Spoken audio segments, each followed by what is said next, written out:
Let's dive into the captivating rise and shocking fall of Neil Woodford. He was once considered the UK's Warren Buffett. Right. And his story, it really highlights, how unpredictable the financial world can be, even for those thought to be untouchable. We've got these great sources that trace his journey, starting from like his dream of becoming a pilot, then achieving massive success in finance, and then, of course, that dramatic downfall. It just goes to show behind these financial success stories, there's always like a hidden network of decisions and relationships and circumstances that can shift in a moment's notice. So let's rewind back to the beginning. Our sources tell us Woodford actually, initially, wanted to become a pilot. That's right. He wanted to soar through the skies, but But but slow reaction times grounded those dreams. Can you imagine if he had reacted just a tiny bit faster? a twist of fate, totally. So instead he ended up with a variety of different jobs, worked in a factory, then as a commodities clerk, and then finally stepped into the world of finance at Dominion Insurance Company back in 1981. And at Dominion, under the guidance of Bill Seddon, Woodford learned kind of like the fundamental skills of analyzing companies. Laying the groundwork. Exactly, like mastering the basics before constructing a skyscraper. And this foundation really paid off when he moves to Trustee Savings Bank in '86. That's where his talent truly took off. Oh, definitely. TSB provided the perfect environment. He had to carefully evaluate potential acquisitions, like deciding if they were a good fit for the bank. This really sharpened his strategic thinking, gave him this in-depth understanding of businesses. Now, here's an interesting tidbit.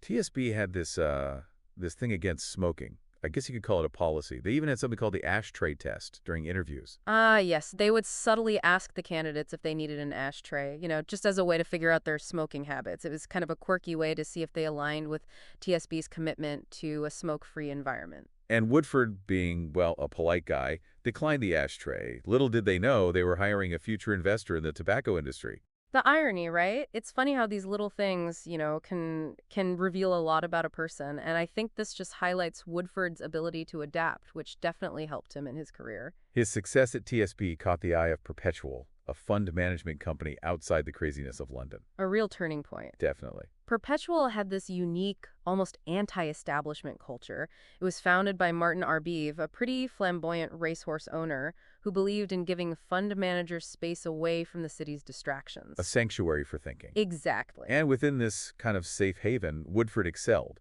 He took the reins of the high-income fund, and it gained popularity fast. Oh, for sure. His early wins at Perpetual really established him as this brilliant stock picker. And investors, they were drawn to his impressive track record. Then comes the dot-com bubble of the late 90s, a time when tech stocks were everything. It was exhilarating and nerve-wracking all at once. Valuations went through the roof, fueled by this promise of the internet, but... But Woodford wasn't convinced. Exactly. He wasn't buying into the hype. He saw the risk. So he refused to invest in tech stocks. A lot of people thought he was crazy at the time. He was a contrarian. He believed in solid businesses, ones with like strong fundamentals, not speculative ventures. He prioritized stability, actual tangible value. And when the bubble burst, as they always do, his decision proved to be genius. He became a millionaire practically overnight by avoiding that tech craze. Talk about a vindication. His stance on the dot-com bubble solidified his image as a financial visionary. Definitely. The kind of bold move that makes legends. And this newfound wealth brought changes to Woodford's lifestyle. He got himself a sprawling estate, indulged in Ferraris, pursued his love for horse racing. The high life. Success often comes with certain perks, but even with all this, there were tensions brewing at Perpetual. Cracks starting to show. Yeah, like tiny fissures beneath a seemingly perfect surface. In 2000, Perpetual got acquired by Invesco, transforming into Invesco Perpetual. Woodford stayed on, but things were different. This acquisition was a major turning point. You could argue it planted the seeds for his eventual downfall. We see him clashing with risk management and compliance teams. Foreshadowing, right? Like a hairline fracture in a strong structure. And to add to all this, Woodford's personal life took a turn. A divorce, then remarriage. Even financial titans aren't immune to life's curveballs. It's true. Life events can affect anyone's decisions, including their approach to risk. It's a good reminder that behind all the financial achievements, there's a human being dealing with the same complexities as everyone else. With tensions at Invesco Perpetual reaching a boiling point, Woodford decided, I'm out. He'd had enough. He wasn't satisfied with working within a large corporation anymore. Wanted to call his own shots. Exactly. He craved autonomy, complete control over his destiny, and most importantly, his investment strategies. And so in 2014, he launched Woodford Investment Management alongside his former colleague, Craig Newman.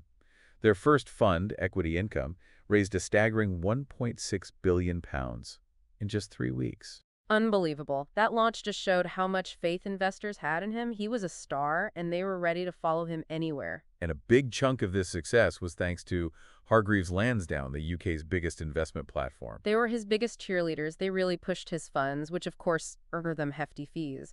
But this relationship would come back to haunt them later. Woodford was riding high, his new firm was booming, but then things shifted. He began allocating more and more to these unquoted companies, particularly in biotech. This was a big change, a departure from what he was known for, and ultimately it would be his Achilles heel. It's classic case of overconfidence leading to, well, a fatal error in judgment. One investment that really raised eyebrows was in Industrial Heat, a company claiming they'd cracked cold fusion. Oh, the cold fusion fiasco. It just shows how even brilliant minds can be captivated by, like, the idea of groundbreaking technology. It turned out to be a very expensive gamble for Woodford. He also started using some, let's say, unconventional tactics to manage the liquidity issues, which definitely raised red flags. The early warning signs. Often the cracks appear in those subtle details. And if ignored, those cracks, well, they can lead to disaster. And as we'll see in the next part of our deep dive, those cracks would soon become a full-blown crisis. As Woodford delved deeper into these unquoted companies, his flagship Equity Income Fund, it began to show signs of trouble. Like a ship slowly taking on water. Exactly. A string of poor-performing investments, companies like Allied Mines, and then there was the infamous Provident Financial. They all started eroding the fund's returns. And these setbacks, they had a ripple effect. Investor confidence started to waver, and withdrawals began. A downward spiral. Right. Declining performance leads to investors pulling out, which just makes things worse. And some of the bigger investors started jumping ship, sensing the trouble. Jupiter Asset Management, for instance, they pulled out, citing concerns about, liquidity and that shift in Woodford's strategy. A major blow. It showed that even those experienced financial players were losing faith. Definitely. And to add fuel to the fire, the media scrutiny intensified. Which just amplified investor anxiety, right? Absolutely. Bad press can be devastating, especially in finance where perception is everything. Then there was the Kent County Council situation. Their pension fund had a big chunk of its assets invested in Woodford's Equity Income Fund. This really highlights what can happen when large institutions put all their eggs in one basket. The importance of diversification cannot be overstated. Kent County Council had a long history with Woodford, going back to his Invesco Perpetual days. But as his funds struggled, concerns grew within the council. There were debates about his fees, the change in strategy, and ultimately the safety of their investment. Imagine the pressure they were under, worrying about the potential fallout. Eventually, they decided to pull their investment. But that's when things took an unexpected turn. A classic example of unintended consequences. Trying to protect their investment actually set off a chain reaction leading to Woodford's downfall. Link Fund Solutions, the overseer of Woodford's funds, made a drastic decision. They suspended the Equity Income Fund, Kent County Council, and thousands of investors were crapped. That suspension sent shockwaves through the financial world, like a dam breaking. Woodford was in a fight for survival. He scrambled to rescue the fund, proposing a restructure, but Link rejected it. The walls were closing in. The pressure must have been immense as the reality of the situation sunk in. His reputation, his legacy, everything was on the line. And then the dominoes started falling. St. James's Place, a big wealth manager, they dropped Woodford. Hargreaves Lansdown removed his fund from their Wealth 50 list. Those were fatal blows. It signaled a complete loss of confidence from key players. Woodford tried one last-ditch effort, a plan to move some troubled assets to a new company under his control. But Link shut it down. It was over. That final rejection, it was the end. He'd lost all credibility and control. It was. In October 2019, Woodford was ousted from his own firm. His once mighty Equity Income Fund was liquidated. A stunning fall from grace for a man who seemed invincible. It's a cautionary tale about hubris, about the dangers of blind faith, and how quickly financial empires can crumble. After the dust settled, the focus shifted to the Financial Conduct Authority, the FCA, and Link Fund Solutions. The question everyone was asking, how could this have been allowed to happen? The blame game began. Investors wanted answers. They wanted someone held accountable for their losses. The FCA, they regulate the financial industry. Right.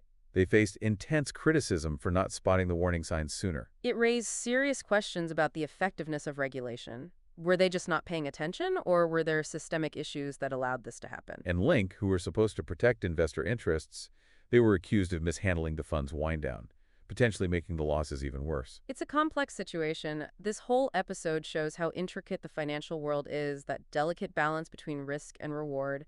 It's a reminder that even sophisticated systems can fail, and that blind trust in any individual or institution can have dire consequences. The impact of Woodford's downfall was huge. It shook investor confidence, triggered legal battles, and forced the UK fund management industry to do some soul-searching.